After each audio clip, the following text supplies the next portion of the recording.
سب سے پہلے تو آپ سب کو یہ واضح کر دوں کہ جو میں نے کل پنجاب اسمبلی سے اپنے جو پارلیمنٹری پارٹی سے ایڈریس کیا تھا تو اس میں ایک غلط فہمی ہوگی، وہ میں ذرا آپ سب کے سامنے پہلے واضح کر دوں۔ غلط فہمی ہوگی ہماری اپوزیشن کو، یعنی ہماری جو گورنمنٹ میں بیٹھی ہوئی ہے اور جو پی ڈی ایم کے لوگ ہیں۔ دیکھیں، ہم نے فیصلہ کر لیا ہے کہ ہم نے یہ اسمبلیوں سے کے پی اور اپنی پنجاب کی اسمبلیوں سے ان کو ڈیزالو کرنا ہے اور الیکشنز پہ جانا ہے۔ ہم نے صرف ان کو پی ڈی ایم والے لوگوں کو ان کو ایک پیغام دیا کہ دیکھیں 66% پاکستان میں الیکشن ہوگا جیسے ہم اپنی یہ 2 اسمبلیاں ڈیزالو کریں گے۔ اب 66% پاکستان میں جب الیکشن ہوگا تو جو فیڈرل گورنمنٹ ہے وہ تو اس کا تو کام کرنا ختم ہو جائے گا، کیونکہ وہ تو سارے الیکشن میں چلے جائیں گے۔ جب 66% پاکستان میں الیکشن ہوگا تو فیڈرل گورنمنٹ کیا کرے گی؟ وہ سارے الیکشن میں چلے جائیں گے، اس کا مطلب ملک ہالٹ ہو جائے گا۔ اب میں نے ان کو یہ سمجھایا، کل کوشش کی اور میرے خیال میں غلط پیغام چلا گیا کہ دیکھیں میں ملک کے لیے آپ کو آفر کر رہا ہوں، الیکشن تو جب بھی ہوں گے وہ انشاءاللہ چاہے اکتوبر میں ہو چاہے اگلے اگست میں ہو، انشاءاللہ تحریک انصاف نے تو اب جیتنا ہے۔ وہ جیتنا اس لیے ہے کہ لوگوں نے جو ان کی کارکردگی دیکھی ہے پچھلے 7 مہینے میں، لوگ تو یعنی ان سے اتنا متنفر ہیں کہ یہ باہر ہی نہیں نکل سکتے۔ یہ جدھر پبلک کے اندر جاتے ہیں ان کو چور کے نعرے لگتے ہیں۔ ملک تو یہ کسی ایک شعبے کے اندر ملک میں کوئی فائدہ نہیں ہوا، یعنی کوئی امپروومنٹ نہیں ہوئی، بلکہ ملک تو نیچے جا رہا ہے۔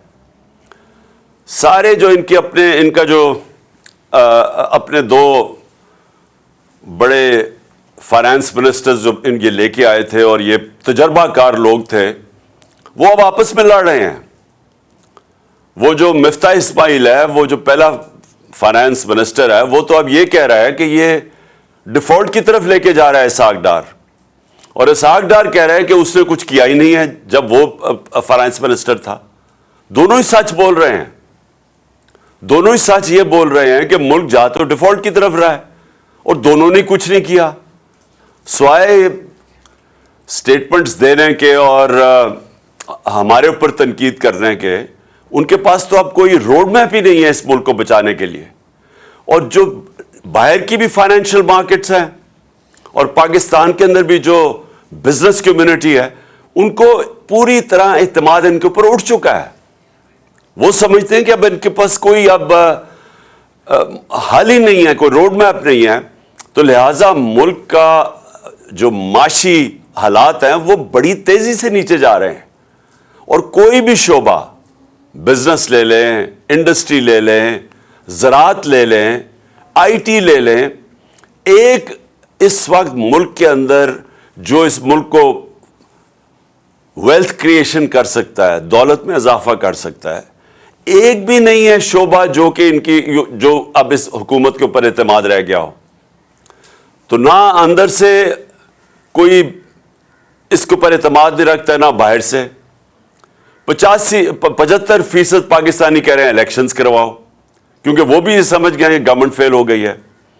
تو اس میں ہم نے صرف ان کو یہ کہا کہ ہم تو یہ کرنے جا رہے ہیں۔ اب آپ کو اگر ملک کی فکر ہے تو آپ اس وقت کیونکہ ملک آپ سے سنبھالا نہیں جا رہا، ملک جا رہا ہے ڈیفالٹ کی طرف، تو آپ بھی الیکشنز کروا دیں، ایک جنرل الیکشن ہی ہو جائے، بجائے یہ کہ 66% پاکستان میں ہوگا۔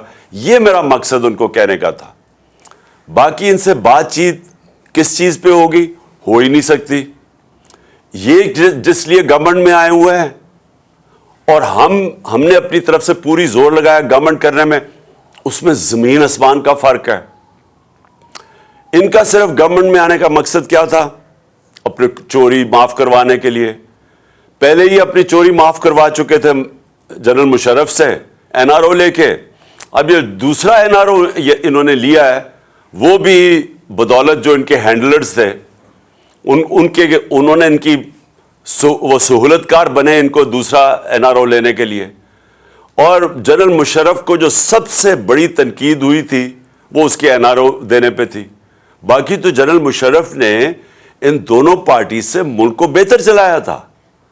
لیکن اس کو جو لوگ برا بھلا کہتے ہیں, لوگ ابھی بھی نہیں بھول سکتے کہ چوری ہوئی ملک کی, دیکھیں چوری ہوتی ہے کسی مثلا میرے گھر چوری ہو گئی, لیکن کرپشن ملک کا پیسہ چوری ہوتا ہے. تو جنرل مشرف کے پاس تو اختیار ہی نہیں تھا کہ جو ملک کا پیسہ چوری ہو وہ معاف کر دے. اور اب پھر 1100 ارب روپے کا انہوں نے یہ آئے ہیں, اور ان کا صرف ایک مقصد تھا کہ 1100 ارب روپے کے ان کے کیسز معاف ہوں. تو سب کے کیسز معاف ہوتے جا رہے ہیں. یہ دار بھی بچ گیا ہے. دار کا میں یاد کروا دوں کہ اس سے پوچھا تھا کہ $5 ملین آپ نے اپنے بچوں کو بھیجے ہیں, آپ نے کدھر سے بھیجے ہیں, آپ کی انکم میں تو یہ شو نہیں ہو رہا. اس نے کہا جی مجھے وہ ابو دھابی سے, میں کسی ابو دھابی کے شیخ کے لیے کام کرتا تھا تو اس نے مجھے پیسہ دیا ہے. انہوں نے اگلا سوال پوچھا کہ اگر اس نے پیسہ دیے تو آپ کے پاس کوئی تو ثبوت ہوگا. کسی نے $5 ملین آپ کو ایسے کیش میں تو نہیں پکڑا دیا, کوئی تو ہوگا, کوئی چیک وغیرہ. جب اسے یہ سوال پوچھا گیا, وہ اس کے جہاز میں بیٹھ کے جو پرائم منسٹر تھا تب خاقان عباسی, اور وہ ملک سے فرار ہو گیا. اب آ کے انہوں نے قانون اتنا بدل دیا کہ وہ بھی پاک ہو گیا, اور اب وہ مریم بھی بچ گئی ہے. نواز شریف کی تیاری ہو رہی ہے اس کو بھی بچانے کے لیے. آصف زرداری کے کیسز وہ ختم ہو رہے ہیں. 1100 ارب روپے کا ملک کو ڈاکہ پڑ رہا ہے. اور یہی انہوں نے ابھی تک, اگر ان کا کوئی کارنامہ ہے تو وہ ہے کہ اپنے کیسز معاف کروا لیے ہیں.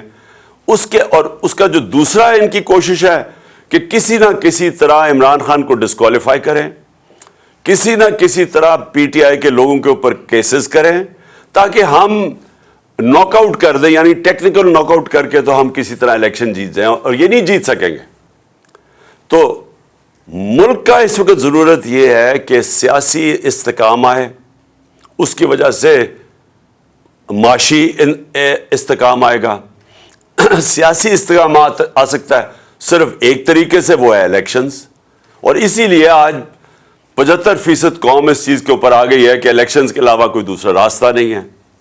اور ہم نے ان کو اس لیے آفر کیا کیونکہ ہم اسمبلیاں ڈیزالو کرنے جا رہے ہیں پنجاب اور KP کی, اور وہ اس لیے ہم کرنے جا رہے ہیں کہ ہم سمجھتے ہیں اب کہ یہ ملک کی ضرورت ہے الیکشنز, اور PTI کی ضرورت الیکشنز نہیں ہے اس وقت.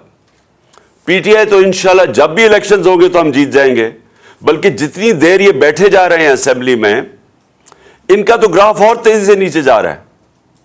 تو ہمیں تو فائدہ ہی فائدہ ہے کہ اگر الیکشن ڈیلے بھی ہو جاتے ہیں. لیکن ملک, میں یہ آپ سب کو یہ کہنا چاہتا ہوں کہ جو ملک کے حالات ہیں وہ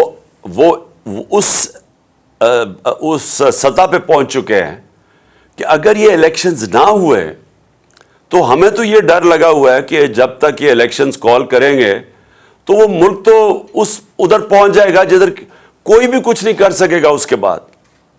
اور مجھے یہ سمجھ نہیں آ رہی کہ کیا یہ جو ہینڈلرز ہیں جنہوں نے 7 مہینے ان کی مدد کی, جنہوں نے ان کی مدد کی ان کو اقتدار میں آنے کے لیے, اور ہم آپ کی ذرا سٹیٹمنٹ سن لینا مریم کی, اس کی خاقان عباسی کی, اس کی میرے خیال میں رانا ثناء اللہ, اور ان کا ایک اور احسن اقبال, ان کی تو ٹی وی پہ سٹیٹمنٹس ہیں کہ اسٹیبلشمنٹ کے بغیر تو کبھی نو کانفیڈنس کامیاب ہو ہی نہیں سکتا ہے. ان کی تو سٹیٹمنٹس انہوں نے خود ٹی وی پہ دی ہوئی ہیں. تو جو سہولت کار ان کو لے کے آئے تھے, تو کیا ان کو یہ نہیں پتا کہ ملک کدھر جا رہا ہے؟